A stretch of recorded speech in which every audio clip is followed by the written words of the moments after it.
Welcome back. Let's continue with lists. Now, so far, these square brackets, we've seen them before, right? We saw them when working with strings. And just like strings, lists are quite similar in that we can use list slicing.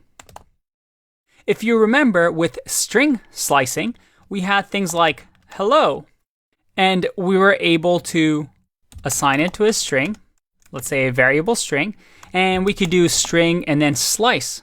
So do something like this, where we have the start, the stop, and then the step through. So that we start at index of 0 and end at index of 2, and then go one by one. So list slicing is also available to us.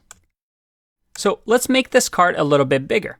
And you can actually just make things cleaner by formatting it this way. All right, so what should we add to our cart? We'll also add some toys. And then, you know what? Amazon does groceries now, so let's add some delicious grapes. Awesome. Now, let's say I wanted to get every single item in the cart. Well, we just simply do this, and we have our entire list. But let's use some list slicing. Let's say I wanted to grab from the first item to the second item. If I click run, I get notebooks and sunglasses. Maybe I want to go all the way till the end, but skip every second one. I get notebooks and toys. We start at 0, we step over to toys, and we step over and we're done. Awesome. And this is something that we've already seen when talking with strings. Okay, but here is where it gets interesting. Remember how I said that strings are immutable? That means we can't change them, right? And we talked about this when we had a string like hello.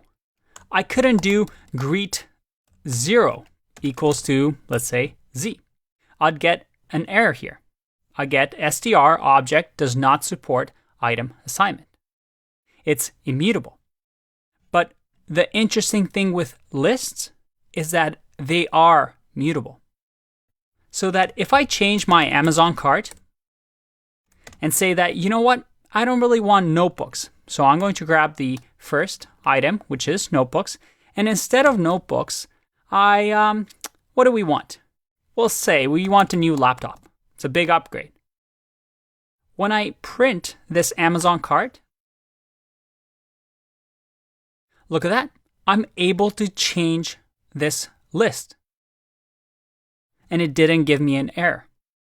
In that sense, lists are mutable. We simply replace on the memory bookshelf of our computer notebooks, and I say, hey, change it to laptop. And they let us do that. Okay, so that's awesome. But let's try something here. What if I create another print here? And in the Amazon cart, I'll use list slicing.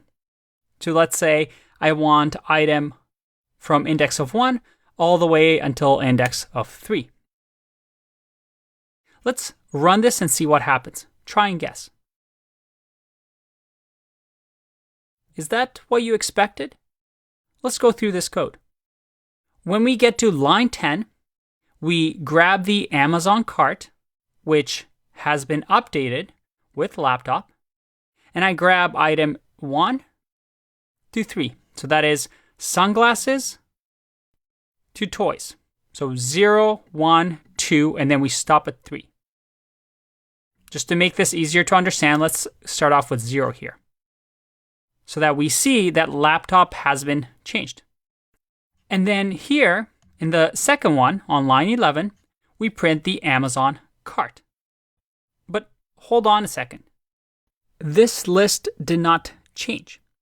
And that is because with list slicing, we're creating a new list, a new copy of this list. So here we're creating an entirely new list so that I could actually assign it to a variable. New cart is going to be Amazon cart. And let's just do the same thing here. And new cart is an entirely new list on its own.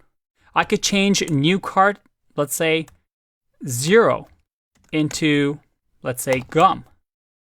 And if I print this, you see that I have two new separate lists. But a list is mutable because I can change whatever is at the index anytime I want. And every time we do list slicing, we create a new copy of that list. But I have a tricky question for you here. What happens if I just do this? If I run this? Did you see that? Instead of slicing my list, I simply said that new cart is going to equal the Amazon cart. And I changed the new cart, index of 0, to equal to gum. But now my Amazon cart got modified as well. Why is that? And this is a bit of a tricky question that you might encounter in an interview. The reason is that right now, the way that I did equals means that, hey, new cart is going to equal Amazon cart. And what does Amazon cart equal to? Well, Amazon cart points somewhere in memory in our machines that says, hey, this is what Amazon cart is. So because here we're not copying the list, instead we're just saying, hey, the value of new cart is whatever is in the memory of Amazon cart. We now, when we modify new cart, are simply changing the Amazon cart all the way back from here. So this is an important concept. If you want to, let's say, copy a list, then you do something like this, where you copy the entire list, and this is something that you'll see a lot in code bases. But this line is saying, hey, I want to create a copy, use list slicing to copy this Amazon cart, and it's going to equal new cart. So that now, if I run this, you'll see that the original Amazon cart stays the same, but the new cart is now something different.